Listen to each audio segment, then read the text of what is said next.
बिस्मिल्लाहिर्रहमानिर्रहीम। अस्सलाम वालेकुम नाज़रीन, मैं हूँ मेहरीन सब्तैन और देख रहे हैं आप मेरा यूट्यूब चैनल। नाज़रीन, फ़िल्म एक्ट्रेस लैला, बहुत से लोग उनके बारे में जानते हैं, लेकिन अगर आप इस ज़माने के लोगों की बात करें, आज के टाइम के लोगों की बात करें, तो शायद लैला के बारे में इतना नहीं जानते होंगे।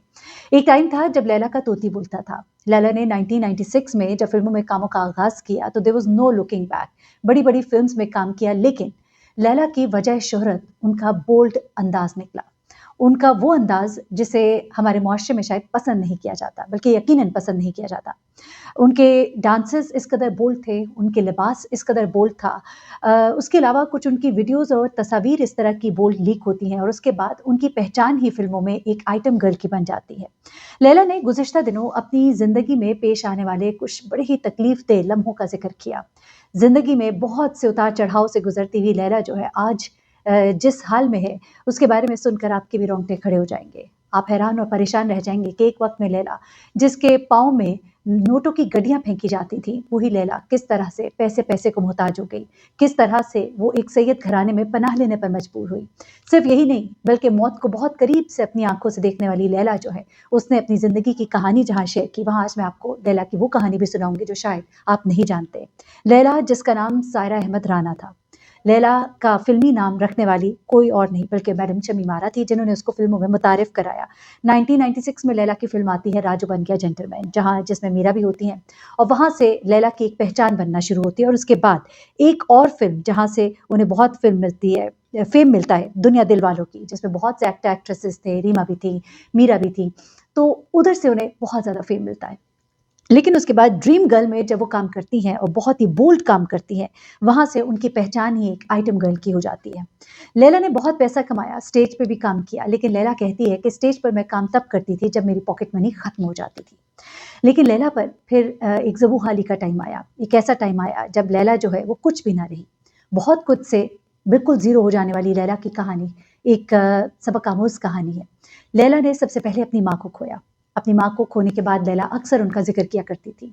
लैला बार-बार बताती थी कि अपनी माँ के बगैर मैं कुछ भी नहीं हूँ, मैं अपने आप को बहुत अकेला महसूस करती हूँ। लेकिन साथ ही साथ लैला के बहुत से स्कैंडल्स मंज़र-ए-आम पर रहते रहे। कभी अपनी सालगिरह पर बहुत ज़्यादा पीकर हुलकापाड़ा करना और उधर से हॉस्पिटल पहुँच जाना, कभी बीच सड़क पर खड़े होकर खुद पर पेट्रोल छिड़क कर आग लगाने की धमकियाँ देना। एक ऐसा वक़्त भी आया कि जब लैला को घर से सड़क पर आना पड़ गया। वो वक़्त तब था जब एक शख्स से इन्होंने घर खरीदा, बकौल उनके उन्होंने उसको पूरी पेमेंट की, कुछ पेमेंट रह गई थी। उस शख्स ने उस घर को गिरवी रखवाकर बैंक से लोन लिया। उस शख्स ने अपने आप को बैंकरप्ट शो किया और चूँकि वो लोन नहीं पे कर पाया, तो घर जो है वो बैंक ने ले लिया। कहती है लैला कि ज़बरदस्ती गनमैन जो हैं घर में घुस गए, मुझे निकाल कर बाहर कर दिया। डीएचए फ़ेज़ 5 में उनका घर था, बहुत ही पॉश इलाका जहाँ करोड़ों की प्रॉपर्टी होती है। जहाँ पे वो कहती हैं कि मैं यहाँ 10-11 साल से रहती थी, ये देखिए मुझे निकाल कर बाहर कर दिया गया। ये वो वक़्त था जब लैला एक और भी तकलीफ़देह वक़्त से गुज़र रही थी, जब अपने भाई और बाप को खो बैठी थी। एक उनका भाई जो कि बहुत ही मशहूर मेकअप आर्टिस्ट था, जिसके बाद वो मेकअप डायरेक्टर भी बनता है, टोनी एंड गाय का मेकअप डायरेक्टर था। उसके अलावा बाहर के ममालिक में, ख़ास तौर पे इंडिया में बहुत फ़ेम हासिल कर चुका था और वहाँ पर लोगों के एक्ट्रेसेस उसे बहुत शौक से बुलाते थे और उसे मेकअप कराते थे।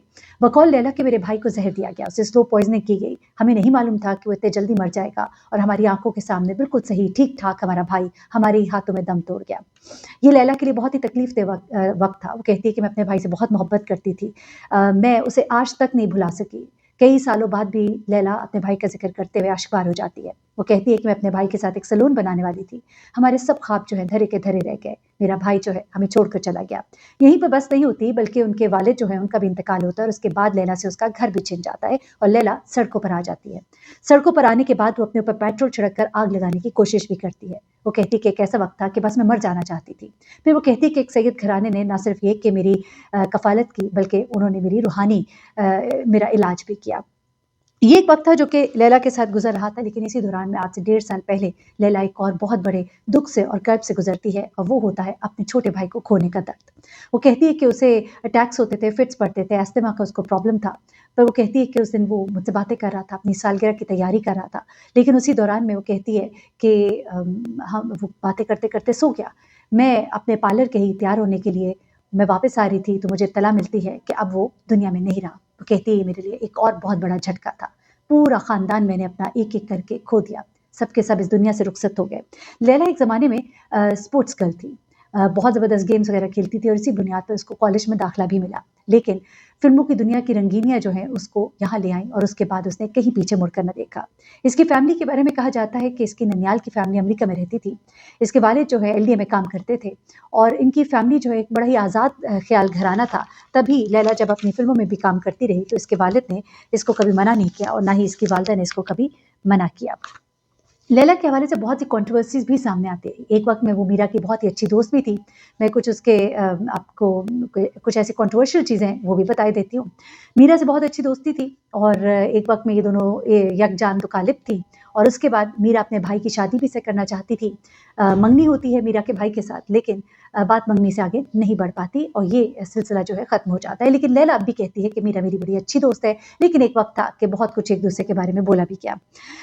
यहीं पर बस नहीं, बहुत सी कंट्रोवर्सीज़ हैं। लैला की एक ऐसी तस्वीर जिसमें बहुत ही आप कह लीजिए कि ओरियानियत थी, वो भी बहुत वायरल हुई, लोगों ने बहुत बुरा-भला कहा। एक टीनेज बच्चे के साथ कुछ ऐसी गैर मुनासिब तस्वीर थी, जिस पे और भी ज़्यादा क्रिटिसाइज़ किया गया। ये तस्वीर एक उस ज़माने की थी, जब लैला पे अभी वो फ़ेज़ नहीं आया था, यानी कि बाप के जाने का और घर के छुटने का, लेकिन ये तमाम मामलात साथ चल रहे थे। फिर एक वक़्त वो भी आया था, सबको याद होगा, जब लैला जो है एक होटल में एक सेरेमनी होती है और वो सेरेमनी जो है ग़ालिबन जहांगीर बरदर साहब जो है उन्होंने कोई होटल की इनॉग्रेशन थी उनके अपने ही होटल की वहाँ पर वो थे और वहाँ पर लैला जो है ये पहुँचती है और लैला वहाँ पर आगे जाकर जहांगीर बदर की तरफ हाथ बढ़ाती है हाथ मिलाने के लिए लेकिन वो हाथ नहीं मिलाते तो वहाँ पर जहांगीर बदर के बेटे मौजूद होते हैं और वो बड़ी गर्मजोशी के साथ लैला के साथ हाथ मिलाते हैं। वहाँ पर लैला जो है सबको कहती हैं कि शायद हमारे यहाँ पर अपनी डॉटर इन लॉ से यानी कि अपनी बहू से हाथ मिलाने का रवाज नहीं है और वहाँ पर वो उनके बेटे के साथ खड़ी हँसती मुस्कुराती बातें करते दिखाई देती हैं और वहाँ पर ये भी क्लेम करती हैं कि मुझसे जहांगीर बदर साहब अपने बेटे की शादी कराना चाहते थे।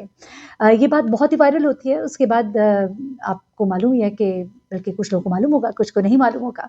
बहुत से फ़िल्म एक्टर्स, एक्ट्रेसेस भी सामने आए, उन्होंने बड़ा क्रिटिसाइज़ किया, कहा कि सस्ती शोहरत हासिल करने की लैला ने कोशिश की और ये सब चीज़ें जो इनकी ज़िंदगी में चलती रहीं। जिस तरह रीमा के हवाले से कहा जाता है कि खबरों में बहुत इन रहती थीं इसी तरह लैला भी एक टाइम में खबरों में बहुत इन रहती थी अपनी मुख्तलिफ कंट्रोवर्सीज़ की वजह से, अपने बोल्ड अंदाज़ की वजह से मुँह पर सब कुछ कह देने की वजह से एक हादसा भी उनके साथ पेश आया था, लेकिन मैं उसके बारे में बात नहीं करना चाहती। कुछ एसिड अटैक के हवाले से था, लेकिन वो अभी इतना मैं समझती हूँ कि उसके ऊपर बात ना ही करें तो बेहतर है, क्योंकि उसके ऊपर वो खुद भी बात करना कुछ इतना पसंद नहीं करती, लेकिन जो लोग जानते हैं, वो बड़े अच्छे से जानते हैं।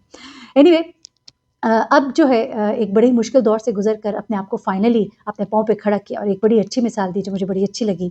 मैंने चाहा कि मैं आपके साथ ज़रूर शेयर करूँ। वो कहती कि मेरी माँ कहती थी कि घोड़े की रेस में घोड़े से गिर जाने वाला हारने वाला नहीं होता, बल्कि गिर कर हिम्मत छोड़ देने वाला और दोबारा उठकर रेस में शामिल ना होने वाला जो है, वो असल में हारने वाला होता है।